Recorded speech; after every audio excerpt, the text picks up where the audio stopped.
Good afternoon na nga eh. Time is 12:30 p.m. Ayan. So magluluto ako ng, nagkagtalak ko, may nakita ko itong bangus na nakadaing siya. Wala ng buto. Tapos, di ba nag-harvest ako ng libas? Ayan, nag-isip ako ng gagawin sa bangus. Ito na. Diskarte lang talaga. Ilatag natin sa ilalim yan. Ayan. Silibas sa ilalim. Ayan, latag. Lagyan natin ng kalahating bawang, kalahating luya, dinikdik na luya, at kalahating sibuyas sa puwet. Ayan. At lagyan natin ng konting batuan sa puwet. Ano yan? Puro puwet ang narinig ko. Puro puwet, nagkataon lang na nandito sa puwet yung ating nilalagay. Ayan, so darling, magugustuhan mo to. And then, ito yung nakalkal ko na bangus, na daing. So, ito ginawa ko, darling. Pinirito ko siyang ganyan. Konting pritong ganyan. Saka natin, ayan, ilalatag na natin siya.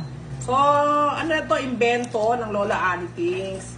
Invento lang yan. At mamaya, tikman mo lang, ha, kung ano ang kalalabasan niya. Ayan. Okay, ganyan lang siya. And then, ilagay na natin ang remaining na mga sangkap. Luya, sibuyas, bawang, at remaining batuan sa ibabaw pa. Yan. Yan. And then, ilagay na natin to. Siyempre, i-cut natin. Sisilong pang sigang. Ayan. At lagyan natin ng pamienta na crack. Yan. And then, lagyan na natin siya ng konting asin kasi may asin na si bangus. Wow! Oh, na-imagine nyo na lasa. Ako, na-imagine ko na yan.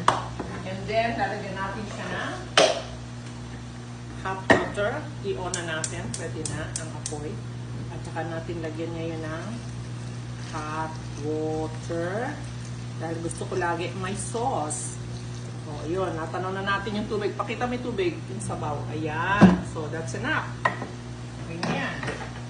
And then, ayun na. Tatakpan na natin. And then, mag-wait na lang tayo ng luto. Mabilis na lang to kasi luto na yung bangus eh. Mabilis na lang yan. So, yun na lang mga sangkap ang ating sasakot sa hiyan para lubasa siya doon sa ano. At tingin ko dito, kahit anong isda, pwede.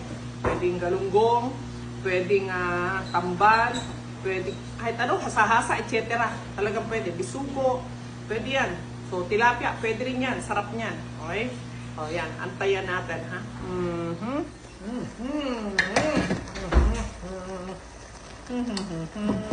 Tikman natin. Ano sinasabi ko eh.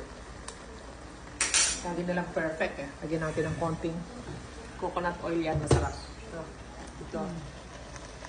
Konting coconut oil. Medyo uuga-ugain natin ganyan. Wow. Napakasarap ng itsura eh. Tikman na natin. Naku, sarap. May bakwan pa. Patayin na natin. Patayin na. Sili. Sili. May sibuyas. May bawang. Tikman. Focus mo dito. Kahit mo. Wow. Ano? Paminta, bawang, sibuyas, luya. May batuan. May libas. Yung libas nasa puwet eh. Tikman natin. Tikman natin. Lagyan natin ng konting sili. Ayan. Ang tiyan ng bangus. Naglalaway na naman ako.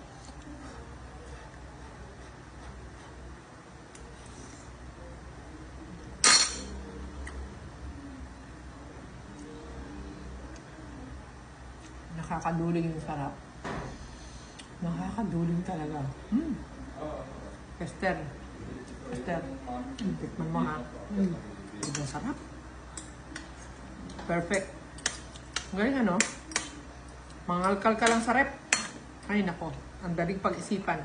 Ganun ako eh, pag nag-harvest ako ng ganito, kahit anong gulay, ano kaya gagawin ko dito? Tulad yan, may libas. Ano kaya gagawin ko dito? Kalkal ka sa rep, may stock ng bangus. Ayun.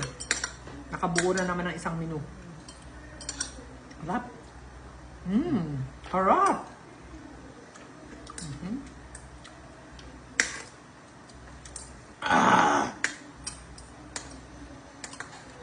Nagbe-blend pati yung anghang ng siling pangsigang.